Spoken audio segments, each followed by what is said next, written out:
Poke the Bear is brought to you by FanDuel, the exclusive wagering partner of the CLNS Media Network. And welcome into Poke the Bear, episode 177, presented by CLNS Media and sponsored by our good friends over at FanDuel. My name is Conor Ryan, and as you can see, doing a solo show to round up this week. No Evan, no Ty, just doing one by myself. I reached out on Twitter, asked for a couple of questions, so I figured what better time after the Bruins post another win on Thursday night against the New York Islanders to do a little quick summary of that game and then take some of your questions about kind of the state of this team that, again, 11-1-1, doing pretty well. But it's an interesting case when you look at the way the Bruins are piling up these wins, right, where as strong a start as there is, there still are some kind of lingering questions or just the way the team is built in terms of the cohesion, chemistry, the lineup. There's still not a whole lot of stuff that's settled. Like, we know bits and pieces of this team and their makeup and identity, and most important ones are a lot of it is being rooted in defense and especially goaltending. That's leading the way to a lot of these wins, but there still are a lot of questions about this Bruins team as far as what to really make of them and what more they need to improve on. So again, should be a really fun episode as we start diving into some user submitted questions and looking back at this last game, which is where we'll kind of lead off today.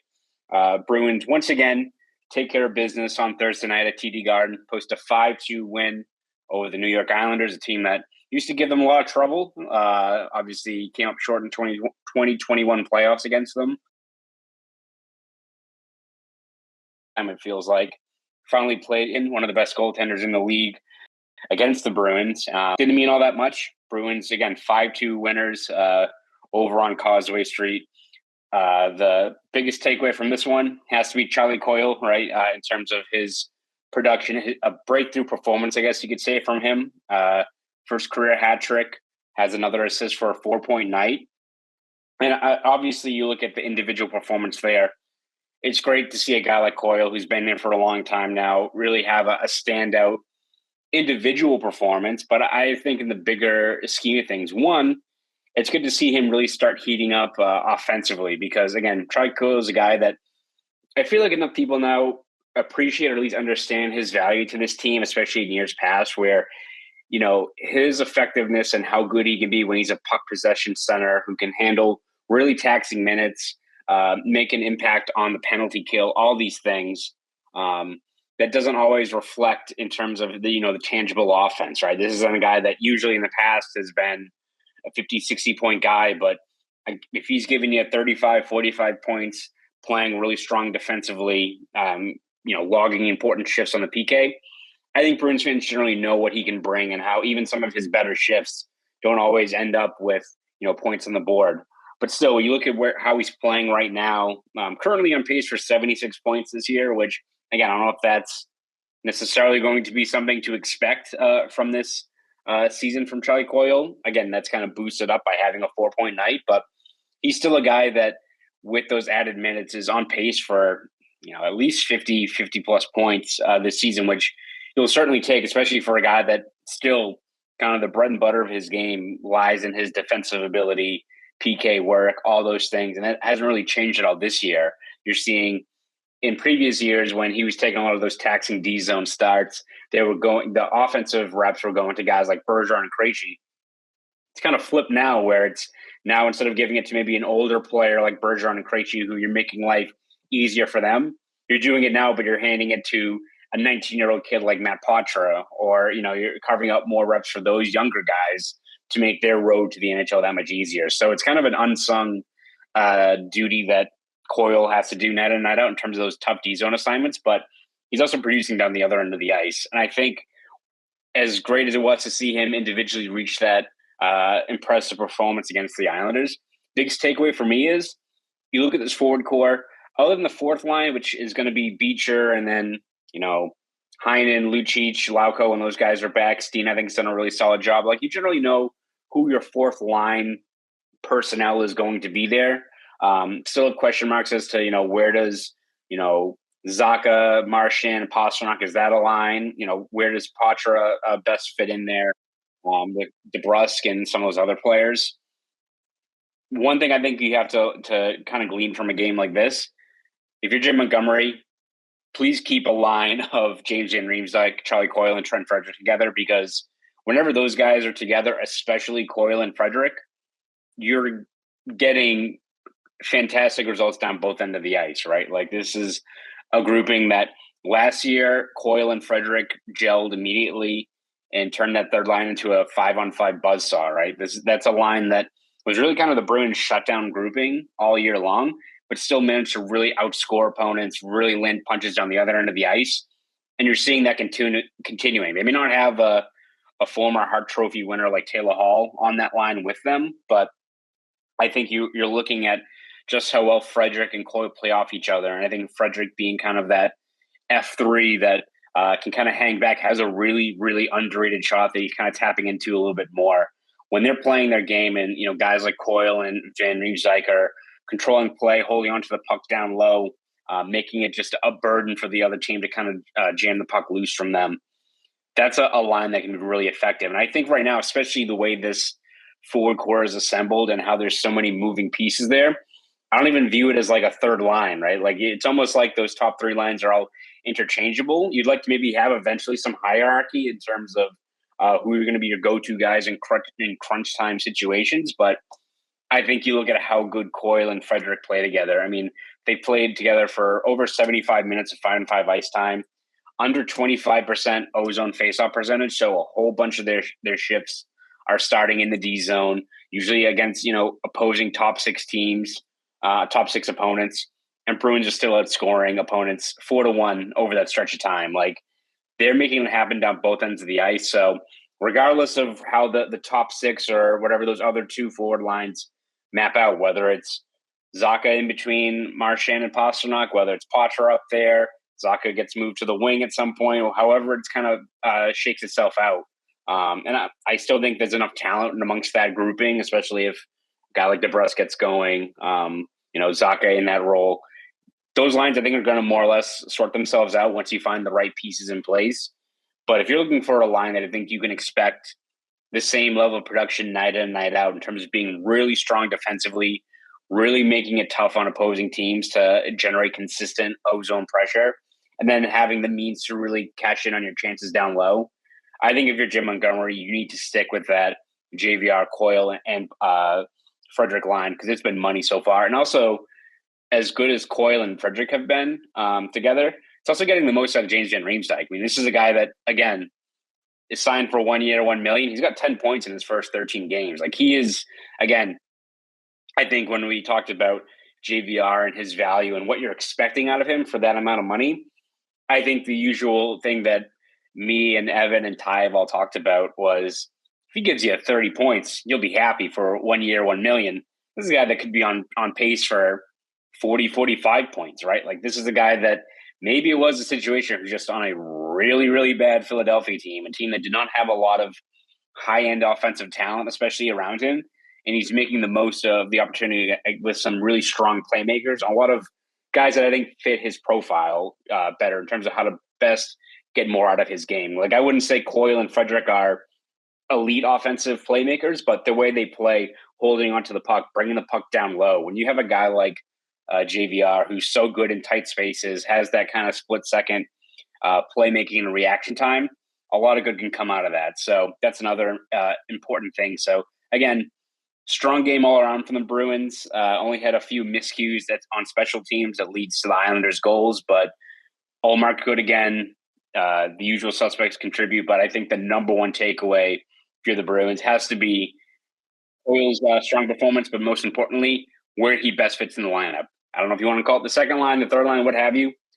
Just keep him with Frederick and JVR, because I think that's a line that you can really build around moving forward. So that's kind of our quick summaries, takeaways from this latest game for the Bruins. Before we kind of go out and dive into our user submitted mailbag and questions regarding the Bruins, let's take a quick break here from our sponsors over at FanDuel. Score early this NFL season with FanDuel, America's #1 sportsbook. Because right now, new customers can get $150 in bonus bets with any winning $5 moneyline bet. That's $150 if your team wins. Now is the best time to join FanDuel. The app is easy to use and you can bet on everything from spreads, player props, over-unders, and more. And frankly, that's the best part about FanDuel, that you can bet on anything.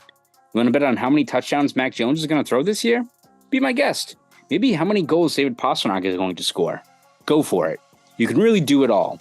So bet now on an app that's safe, secure, and super easy to use. Plus, when you win, you can get paid instantly. So visit FanDuel.com/Boston and kick off the NFL season with an offer you don't want to miss. FanDuel, official partner of the NFL. Once again, thank you to our good friends and sponsors over at FanDuel. All right, now let's dive into the second part of our solo pod this week, which is our user-submitted mailbag. So once again, we got a couple questions here. Shout out to all of our loyal listeners, our friends on Twitter, X, whatever the hell it's called now, for sending in your questions. So let's dive right into it. So this first question comes from Elliot Gruber, who asks, if no one else gets hurt, what are the gaps they'd look to fill near the deadline and how? Thank you for the question, Elliot. I think for me, it has to be scoring depth up front or an impact player, right? Like, I'm not saying you need to get a Marcus Johansson or someone that maybe fills out, a spot on the third line. But if you can add another impact player that can push maybe a strong player further down the lineup, or it shifts, let's say you get a playmaking center or a guy that you want to build for the future. And I'm spitballing here because I don't know. I doubt the money works or you want to move the assets, but like a guy like Tomas Hertl, which I would imagine the Bruins kick the tires on in the offseason. If you're in the spot where you can take on his contract and it pushes Zacha to left wing again, and all of a sudden you've got another all-check line of Zacha or Hertl Pastrnak, pretty good, right? Like then you can kind of let the other pieces fall into place, whether that's Poitras with Marchand and DeBrusque. You've got that third line of JVR, Frederick, Coyle, Morgan Geekie when he gets back and is healthy. That's another guy that can really, I think, make an impact. And it's tough that he's out because I think him and Poitras really had some really strong chemistry together. But I think if you're the Bruins, and I'm still hesitant right now, Elliot, of whether or not the Bruins are going to be real big players at the deadline. Again, if this team is 53-4 or something like that at the deadline, then maybe you are compelled to make a move. Like I think Don Sweeney, the Bruins, envisioned the Bruins were going to be competitive this year with how strong their defense and goaltending is.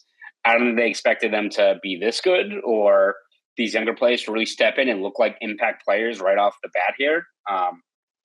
So that changes your opinion as to like, all right, we'll be competitive, we'll be a tough out, but we're not going to relinquish future first round picks again, or, take valuable guys off this roster for this year when we have a boatload of cash in the offseason. We have a few spots that we can really tinker with, and we have more financial flexibility, especially to really kind of move on from, or really kind of augment our roster this upcoming summer. That was my thinking going into it. I'm still inclined to think the Bruins are only going to make marginal moves just in terms of not disrupting a lot of this roster. You're already up against the cap. Like, I feel like there's just a lot of hurdles in the way that if they wanted to get a guy like Hertl or another really impact guy, Elise Lindholm, all these different kind of players that would really move the needle of giving you an impact guy, I just don't see that being the case for the Bruins right now. Again, this will be something that we'll talk about a whole lot more the further we get into the season, get closer to the deadline. So maybe that changes between now and then. But if they are in the search for something, Elliot, I think it has to be an impact forward, whether it's on the wing or down the middle. Because even if it's a centerman that can push a really strong player to the wing and it just fills out the rest of your scoring depth, I think you'll take that if you're the Bruins. All right, our next question is from Griffin McGuire, who asks, how close do we think Lysell is to cracking the lineup? Thank you for the question, Griffin. And it's a really interesting decision the Bruins have to make if, again, more injuries start to happen to this team, right? Because Morgan Geekie is another significant loss. They've really been bit by the injury bug. Lauko ideally should be back on Saturday against Montreal by the time this episode drops, but still missing a few key pieces. And I have to imagine that if another guy goes down long term, you're in a spot where Lysell's probably getting a call up here. I mean, if Dan Heinen wasn't signed and he was still stuck in PTO purgatory and wasn't playing well, maybe he's already up right now because he had a really strong last weekend with the Providence Bruins down there. And I think he's on the cusp of it, right? Like, I don't want to put any hard deadlines as to when he's due to get called up or what have you. Sometimes those things happen just organically over the span of a season where injuries sprout up or a guy's hit a certain level. But Lysell, I think you have to give him credit. He's done a very, very solid job down there in Providence. And it is something we talked about, I think, last week, me and Evan and I on the podcast about Lysell. And I understand, I think people were very disappointed that he didn't really have a standout training camp. But, and people, I think, were quick to like throw out a bust label just because of a really rough preseason training camp where he didn't pop to the same degree as a guy like Patra or even Johnny Beecher or Lorai, what have you. But this is still a kid that is 20 years old. He's younger than, Beecher. He's younger than Lorai even. Has only played one full season in Providence last year, was concussed, went to World Junior. He's had a bit of a whirlwind in terms of adjusting to North America, leaving home, going all the way over to, Western Canada for a year. There's a lot of adjustments in a pretty compressed amount of time for a younger player like Lysell. So as much as I think it's automatic for these guys that are driven by hockey and are so talented that they can hone right in on that, and there's no bumps along the way in terms of the stuff that maybe we take for granted. Like that is a lot of travel, adjustment, moving, all those things in a short amount of time that I think you need to give, especially a guy of Lysell who's still 20, some time to marinate and to learn the game a little bit more. And again, it's not to say that this is a guy that's fully knocking on the door and has nothing left to improve on. Like he still has a lot to work on in terms of his D-zone game, night in, night out consistency, all those things. But it's a work in progress. And I think it's encouraging that even with the obvious disappointment of not making the team and not really standing out during preseason action, really responded very well so far out of the gate down in Providence, is building his game, continued to make strides in a lot of really critical areas out there.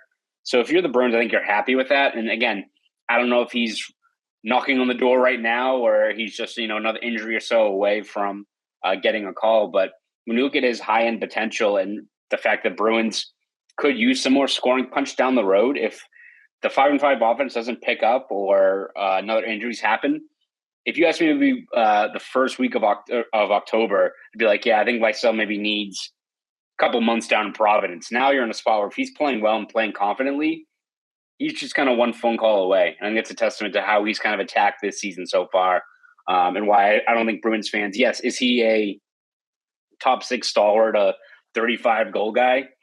Remains to be seen there. But I think he's still a guy that can be a pretty effective and solid NHL player in due time. So definitely a guy worth keeping tabs on as this year goes on, considering his hot start down there.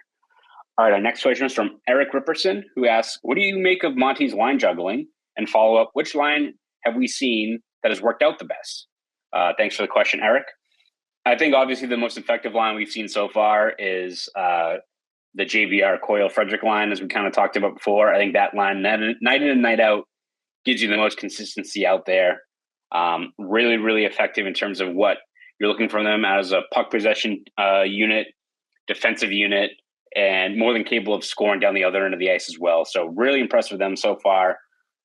Fourth line, I also think has been pretty solid. It's been tough when you've got so many guys in and out of the lineup that I'd love to see, hopefully by next week, I believe, a spot where you have Lucic, Beecher, and Lauko together again. Because I think that's when that identity was really set in stone of what you're looking for out of a high-octane, physical, bruising fourth line. And that's not to say that guys like Steen or Heinen or Patrick Brown haven't done a solid job there, but I think when that line is at its best and playing to an identity, I think it's when you have guys like Lucic and Lauko in there as well. So really like that line. Hopefully gets back together pretty soon.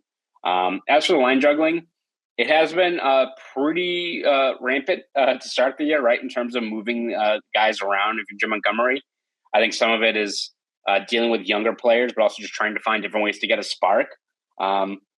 I would like to see a little bit more consistency in terms of especially those lines like Zacha with Pasternak and Marchand, or Patra with Heinen and DeBrus, just more reps with those guys, because I think those are players that can make an impact with more cohesion. Like if you get Patra playing well with a guy like Heinen, or especially a guy like DeBrus, who you need to get, I think, going consistently, it adds just another element of scoring punch to your team that you really need right now. So I would ideally like to see Montgomery stick with them a little bit longer, those two lines especially. And again, Montreal's had a pretty solid and strong start to the year, but if you can get that Zaka line or that Poitras line going, get some cohesion, some confidence, some points on the board, I think that will do wonders for this team in terms of finding more consistency amongst that grouping, because you can't just have it be the Coyle show every single night with Pastrnak adding in a power play goal or two. Again, when your defense and goaltending is as good as it is, it's a pretty solid winning formula, but you need more guys pulling on the rope. So definitely something worth keeping tabs on as this year goes on. And for our final question, we'll wrap it up with YSK Bruins 6, who asks, how much does the surprise emergence of Boston's rookies affect their timeline? Personally, I think we are only a few pieces away from staying competitive long term. Thank you for the question. And yeah, I agree. I think the Bruins, we mapped this out when Evan and I gave our predictions that this team is going to finish second in the Atlantic, just based on the amount of high-end talent you have with guys like Pastrnak, the defense and goaltending with Coyle, with McAvoy and Lindholm and Ullmark and Swayman. Like, you're going to have the pieces in place to be a tough out team that is built to grind out these games and, stay afloat over this. What maybe some guys thought was going to be a bridge year where you're signing all these veteran kind of journeymen or free agents signed to 1-year deals.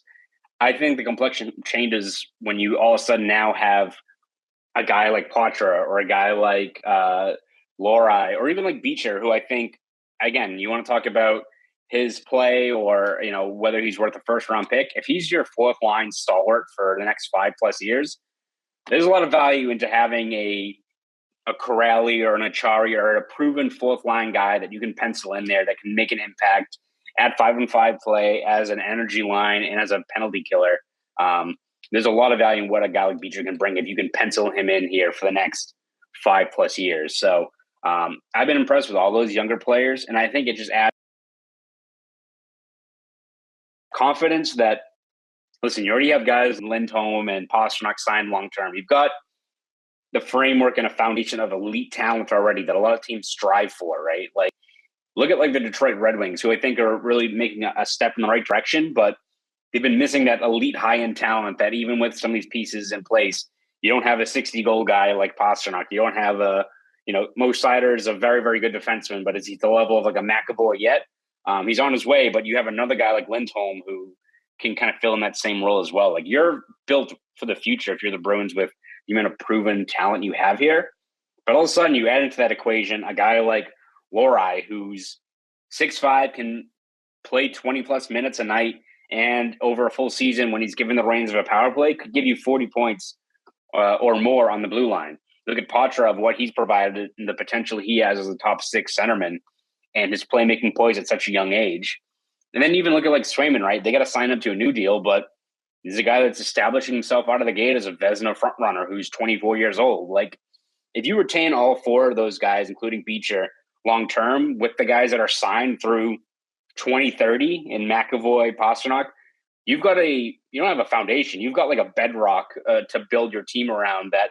When you also add in the fact that the cap's going to jump up, not just this summer, but the years ahead, you're in a pretty good spot if you're the Bruins, right? Like, this is a team that I don't think people thought were going to be staring at a no man's land of non-contention, or they're really going to be in a tough spot in terms of a couple of years without making the playoffs or a couple of years being the 88-point team that has to get into the playoffs the last week of the season. Don't see it being the case when you have this much elite talent coupled with these younger, cheap players that are going to kind of, I think, further build themselves and weave themselves into the fabric of this team. So I think it does change the complexion of being maybe a team in transition that's trying to find its new identity and finding this kind of next chapter. For all of a sudden, if these younger players hit with the guys you have here, yes, this is a new chapter. This isn't the Bergeron, Krejci, Chara, Rask era, but whatever this new chapter is going to be just as hopefully impressive in terms of just the consistent, sustainable contention that you're looking for. Which, if you're an NHL team and you go into the playoffs and it's sometimes decided by a coin flip or a whole lot of things like that, half the battle is just getting to the playoffs consistently and putting yourself in that spot. And it seems like the Bruins are built to be that kind of team for the next 5, 10, however we want to say years. Like, they've, in the span of just an off season with the amount of guys they lost, they seem like they're well well prepped to once again be an established contender for a long, long time, which I don't think any Bruins fans would fret or be concerned over a scenario like that playing out. So again, want to thank you guys for sending in those questions. Again, we'll do more of these mailbags as the year goes on. I think it's always good to reach out to our loyal listeners, see what people have to say about the team, questions. And again, it's such a fascinating team this year that beyond just how strong they've been out of the gate, there's so many moving parts, so many younger players, so many looming decisions about how best to equip this roster for what hopefully will be a longer run than last year. So that will do it for this episode of Poke the Bear. Thank you guys again for listening. Once again, I am Conor Ryan. You guys all have a great rest of your week.